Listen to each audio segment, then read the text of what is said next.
우리가 읽고 있는 요한복음 14장 말씀을 보다 보면 반복되는 부분들이 있음을 보게 됩니다. 우리가 어제 읽었던 10절과 11절 말씀에 보면 예수님께서 내가 아버지 안에, 아버지가 내 안에 계신 것을 믿지 아니하느냐라고 말씀하시고, 그 다음 절인 11절 말씀에도 내가 아버지 안에 거하고 아버지가 내 안에 거하는 것을 믿으라 라고 말씀하십니다. 아버지가 내 안에, 내가 아버지 안에 거하는 것, 이것을 계속 강조하고 이제 다음 장인 15장에서는 포도나무 비유를 통해서 더 확실하게 우리에게 메시지를 증거하십니다. 근데 중요한 것은 내가 아버지 안에 거하고 아버지가 내 안에 거하는 것을 믿어야 하는 이유를 이제 오늘 성경 말씀 가운데 설명을 하는 겁니다. 그래서 오늘 성경 말씀에 보면 20절 말씀에는 이 부분을 한층 더 확장시키는 말씀을 우리에게 소개하고 있는데 20절 말씀입니다. 그날에는, 여기서 말하는 그날이라는 것은 주님께서 십자가를 지시고 죽으시는 바로 그날을 의미하는 것 같습니다. 주님께서 죽으시고 부활하신 그 사건이 우리에게 갖다주는 놀라운 변화가 등장하는데, 그게 뭔가 하면 20절 내가 아버지 안에, 너희가 내 안에, 내가 너희 안에 있는 것을 너희가 알리라 라고 말씀하십니다. 자, 그 전까지는 계속 주님께서 말씀하셨던 것은 내가 아버지 안에, 아버지가 내 안에, 아버지와 내가 연합된 존재라는 것, 내가 아버지와 하나라는 것, 이것을 계속해서 주님께서 말씀하시면서 이것 때문에 신성모독이라는 비난을 받으시고 또 사람들이 돌을 들어 그를 죽이려고 하는 그런 위험에 빠지기도 합니다. 자, 그런데 그렇게 말씀하신 이유가 뭔가를 이제 드디어 주님께서 말씀하시는 겁니다. 내가 아버지 안에 거하고 아버지가 내 안에 계시는 이 신적인 연합이 일어나야 될 그 진짜 이유가 뭔가 아느냐 하고 하시면서 주시는 말씀이, 내가 너희를 위해 십자가 위에서 죽고 부활한 이후에 너희에게 이것을 주려고 하는 것이다 라는 굉장히 중요한 핵심적인 메시지가 등장하는 겁니다. 그게 바로 내가 아버지 안에 거하고 너희가 내 안에 거하고, 그리고 내가 아버지 안에 거하는, 결국 내가 아버지와 하나가 되는 연합을 통해서 너희 또한 아버지와 연합되는 존재가 된다, 이 얘기를 하고 싶어 하는 겁니다. 이 말은 무슨 말인가 하면 결국 예수님이라는 통로를 통해서 우리가 하나님 안에 거하고 하나님이 우리 안에 거하시는 이 놀라운 신비가 우리 안에 이루어짐을 이야기하는 겁니다. 결국 이것은 우리에게 무엇을 주는가 하면, 결국 나중에 우리가 읽겠지만 우리가 직접 아버지께 기도할 수 있는 은혜가 주어지고 아버지께로 나아갈 수 있는 하나님의 은혜가 우리에게 주어지는 놀라운 일이, 예수님께서 우리를 통해서 아버지와 연합되게 하시는 이 사건을 통해 그 모든 일이 다 가능한 겁니다.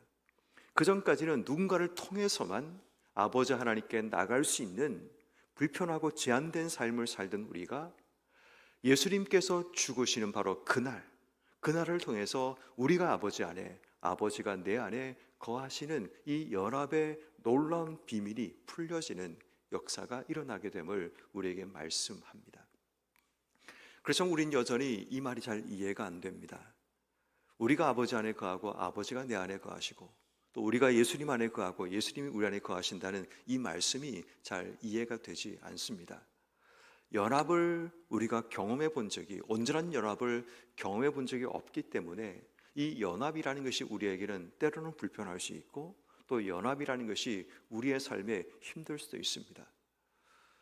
때로는 분가해서 살던 자식이 다시 본가에 들어와서 다시 연합해서 함께 살아갈 때 처음에는 반가움이 있지만 시간이 지나면 그 불편함이 생겨나는 것처럼 우리에게도 이전에 없었던 주님과의 연합이, 아버지 하나님과의 연합이 정말 우리에게는 놀라운 일이지만 이게 불편할 수도 있는 겁니다. 왜냐하면 이 연합에는 가장 중요한 몇 가지 비밀이 있는데 이 사실을 깨닫지 못하면 결국은 연합이 서로 간에 삐걱대기 시작하고 또 다른 갈등과 분열을 조장할 수 있는 그런 일들이 생기기 때문입니다.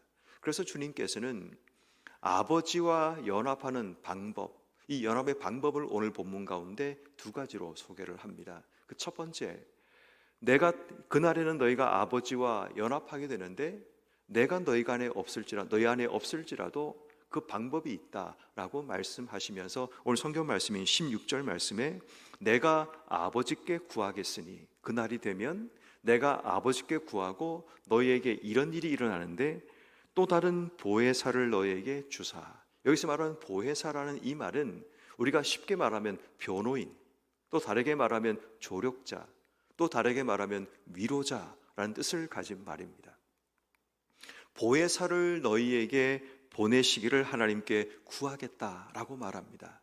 근데 그 보혜사가 오면 어떤 일이 벌어지는가 하면 너희와 함께 있게 하리니. 자, 보혜사가 와서 우리와 함께 있습니다. 17절 말씀해 보니까 그가 진리의 영이라 라고 말합니다. 세상 능히 그를 받지 못하니 그를 보지도 못하고 알지도 못하는 보이지 않는 영이라는 겁니다. 그러나 너희는 그를 아는데 그는 너희와 함께 거하시며 또 너희 속에 거하십니다. 자, 이제 보십시오.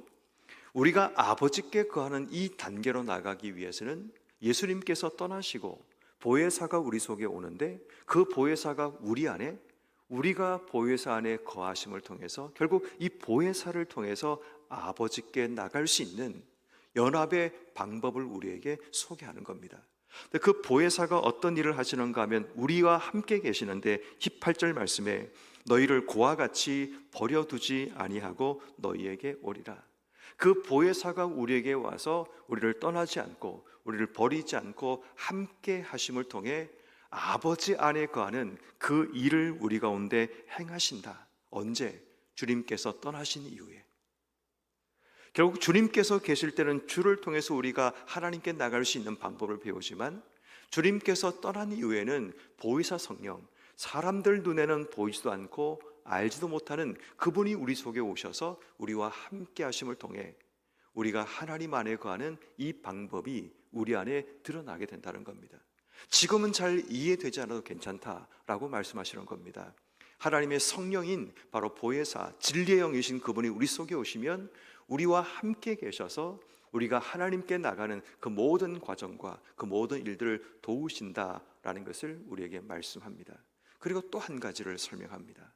우리가 아버지 하나님과 연합하는 방법을, 만약에 이것이 수동적인 방법이라면, 적극적이고 또 실제로 우리가 필요한 그런 방법을 소개하는 것이 21절 말씀부터 계속 반복되는 단어가 있습니다.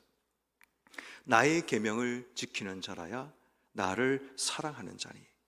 자, 계명을 지키는 것이 사랑하는 것이라고 말씀을 세 번이나 반복합니다. 15절 말씀에도 너희가 나를 사랑하면 나의 계명을 지키리라. 23절 말씀에 사람이 나를 사랑하면 내 말을 지키리니. 24절 말씀에 나를 사랑하지 않는 자는 내 말을 지키지 아니하나니. 계명을 지키는 순종과 사랑이란 말을 계속 연결하면서 뭘 강조하고 있나 보면 21절 나의 계명을 지키는 자라야 나를 사랑하는 자니 나를 사랑하는 자는 내 아버지께 사랑을 받고 나도 그를 사랑하여 그에게 나타나리라. 계명을 지키는 것이 예수님을 사랑하는 것인데, 그러면 예수님을 사랑하는 것이 아버지께 사랑을 받는 것이라고 다시 한번 아버지와 연합에 대한 메시지를 소개합니다. 23절 말씀이 또다시 말합니다. 사람이 나를 사랑하면 내 말을 지키리니 내 아버지께서 그를 사랑하실 것이요 우리가 그에게 가서 거처를 그와 함께 하리라 라고 말씀합니다. 24절 말씀에 더 분명히 말합니다. 나를 사랑하지 아니한 자는 내 말을 지키지 아니하나니 너희가 듣는 것은 내 말이 아니요 나를 보내신 아버지의 말씀이다. 자, 우리가 계명을 지킨다라는 것은 아버지의 말씀을 지키는 것이고, 아버지의 말씀을 지키는 것이 주님을 사랑하는 것이고, 그것이 결국 아버지께서 우리를 사랑하게 되는 바로 그런 계기가 된다라는 메시지를 전하는 겁니다. 계속해서 예수님께서는 우리가 아버지 하나님과 연합하기 위한 방법들을 소개하는 건데, 우리가 아버지 하나님과 연합되는 방법은 아버지를 사랑하는 것이다. 근데 그게 어떻게 가능한가 하면 이미 너에게 주셨던 말씀, 계명을 지키고 내가 너에게 전했던 그 메시지, 그 말씀, 왜냐하면 그것이 아버지께로 왔기 때문에 그 말씀을 지키는 것이 결국 너희가 아버지와 하나 되고 아버지를 사랑하는 방법이라는 것을 이야기합니다. 자, 그렇다면 여러분, 이것은 우리에게 연합에 대한 아주 놀라운 비밀을 우리에게 소개하는 겁니다. 그러니까 다시 말해 지금 우리의 삶이 주님과 연합이 제대로 일어나고 있는지, 주님과의 연합을 통해서 아버지와의 연합이 온전히 일어나고 있는지, 또 아버지와의 연합을 이루기 위해서 하나님의 성령께서 내 속에 함께 계심을 내가 제대로 알고 있는지를 알아야 합니다. 지난 수요일 날 김명사 목사님께서 연동교회에서 1일 부흥회를 우리 종로시찰 하게 되었는데, 그때 그분이 이런 말씀을 하십니다. 성령 충만이라는 것을 여러분 착각하지 마십시오 라고 말을 하면서, 성령 충만을 자꾸 우리 속에 뭔가 채우는 것으로 착각을 하는데, 물론 그럴 수 있지만 성령 충만은 단지 채우는 것이 아닙니다. 그러니까 채운다라고 생각하니까 채워서 나를 자랑하고 채워서 나를 보여주려고 하는 겁니다. 다시 말해 성령 충만해서 은사를 받기 원하고 그 은사를 누군가에게 자랑하고 내 이익을 위해서 사용하려고 하는 잘못된 성령 충만의 예들이 지금까지 한국교회 가운데 일어났음을 그분이 지적을 합니다. 그리고 하시는 말씀이 뭔가 하면, 성령 충만이라는 것은 한마디로 말하면 그분의 다스림을 받는 것을 의미합니다 라고 얘기를 합니다. 성령 충만이 뭔가 하면 성령의 다스림과 통치를 받는 삶, 내 속에 채워진 게 중요한 것이 아니라 내 삶이 지금부터 그분의 다스림 속에 살아간다는, 결국 그분과 내가 함께 사는 방법을 소개하는 겁니다. 하나님과 내가 함께 사는 것, 성령이 나와 함께 산다는 것이 어떻게 가능한가 하면 딱 방법은 한 가지입니다. 그분의 다스림 속에 내가 들어가는 겁니다. 그게 바로 나의 계명을 지키는 겁니다. 하나님 말씀을 지킨다라는 것은 그분의 통치와 다스림 속에 들어가는 삶을 의미하고, 더 이상 내 생각대로 인생의 삶을 사는 것이 아니라 그분의 통치와 다스림 속에 내 삶을 살아가게 될 때 결국 우리 인생 가운데 연합이 이루어질 수 있는 겁니다. 왜 우리의 삶이 주님과의 연합이, 하나님과의 연합이 일어나지 않는가 하면 다스림 속에 우리의 삶이 들어가지 못하기 때문입니다. 함께 살 때에 나름대로 계명이 있고 규칙이 있고, 규칙 안에 있을 때 정해놓은 그 원칙 따라 살아갈 때는 모두가 물 흐르듯이 자연스럽고 아무런 문제가 없습니다. 그런데 삐걱대는 이유가 내 생각과 내 상황과 내 여러 가지 많은 형편들을 자꾸만 드러내기 시작하는 순간부터 삐걱대고 함께 살아가는 것이 힘들어지기 시작합니다. 사랑하는 성도 여러분, 우리가 하나님과 함께 연합한다는 것은 그분의 다스림 속에 우리의 삶이 들어가는 겁니다. 그 다스림 속에 들어가기 위해서 성령께서 우리를 도우시고, 그 다스림 속에 살아가기 위해서 우리가 하나님의 계명을 지키고 그분의 말씀을 기억하며 주신 삶을 살아가야 하는 겁니다.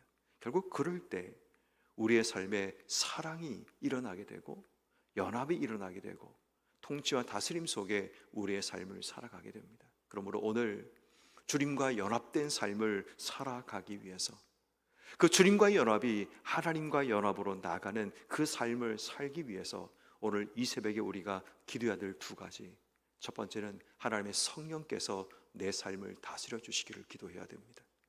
내 생각과 내 옳음과 내가 원하는 것들을 내려놓고 성령의 다스림과 통치 속에 살아가는 삶, 결국 여러분 이 성령의 다스림과 통치의 삶을 살기 위해서는 물론 우리가 하나님께 성령님 임하시기를 기도하는 것도 정말 중요하지만 내 삶에서 작은 결단부터 하는 게 중요합니다. 그냥 성령님께서 내 속에 와달라고 기도하는 것도 물론 중요하지만 기도만 하는 것은 의미가 없습니다. 실제로 내 삶 속에 성령의 다스림 속에서 내 삶의 결단이 일어나야 됩니다. 하지 말아야 될 것 하지 않고 해야 될 것 하는 결단, 이게 다스림 속에 사는 삶입니다. 근데 우리는 지금까지 기도만 하지 삶에서는 어떠한 행동도 결단도 하지 않은 채 살아왔습니다. 내 스스로가 하지 않아야 될 부분인데 나는 계속 그것을 반복하면서 하나님께 기도합니다. 하지 않도록 도와달라고 기도합니다. 근데 그건 말이 안 되는 거죠. 내 삶 속에 먼저 하지 않기를 하나님께 결단하고, 그리고 내 삶의 작은 힘들지만 그 손해를 감수하면서 하지 않아야 될 일들을 내가 하지 않는 그 일들을 시작할 때 성령께서 그 가운데 역사하시고 조력자가 되시고 위로자가 되시고 변호인이 되셔서 우리의 삶을 이끌어 주시는 겁니다.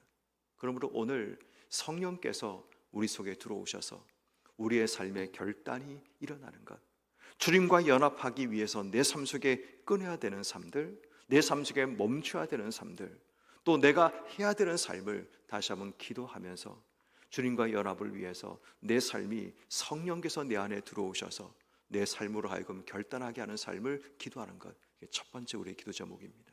두 번째는 하나님과 연합하기 위해서 하나님 말씀을 지키는 순종의 삶이 우리 속에 시작되어야 됩니다. 말씀을 지키는 것이 하나님을 사랑하는 것이라고 말씀합니다. 그렇다면 우리는 지금까지 하나님을 사랑하는 행동들을 해왔는가 질문해 봐야 됩니다. 하나님을 사랑한다는 말은 수도 없이 우리는 해왔습니다. 하나님 아시죠? 내가 하나님을 얼마나 사랑하는지 하나님 아실 겁니다. 근데 문제는 내 삶 속에 주의 말씀을 지키려는 그 결단과 행동들이 하나님의 다스림과 통치 속에 살아가려는 우리의 삶의 행동들이 전혀 나타나지 않으면서 사랑하는 것 아시죠? 라고 우린 지금까지 해왔을지 모릅니다. 그렇지만 오늘 우리가 하나님께 결단해야 될 것, 하나님 말씀을 지켜나가는 순종의 행동을 통해 하나님을 사랑하는 그 사랑을 증명하고 그 사랑을 세상 속에 보이는 삶을 우린 살아가야 합니다. 그냥 말로만 살아가는 것이 아니라 진짜 하나님을 사랑한다면 내 삶을 통해 하나님의 다스림 속에 있는 내 삶을, 하나님 말씀을 지킴을 통해, 이 말씀을 지키는 것이 얼마나 힘든지 알지만 그 말씀을 하나하나 내 삶 속에 지켜나가는 그 결단과 믿음을 통해 우리는 하나님의 사랑함을 드러내는 그 삶이 필요함을 이야기합니다. 그러므로 주님과 연합되어 인생의 삶을 살아가고 있다면 오늘 우리는 하나님의 성령께서 내 속에 오셔서 다스려 주시기를, 하나님 말씀대로 살아가는 결단을 통해 우리가 하나님을 사랑함을, 또 하나님과 연합되어 있음을 세상 속에 증명해 나가시는 여러분 한 분 한 분 되기를 주님의 이름으로 축원합니다.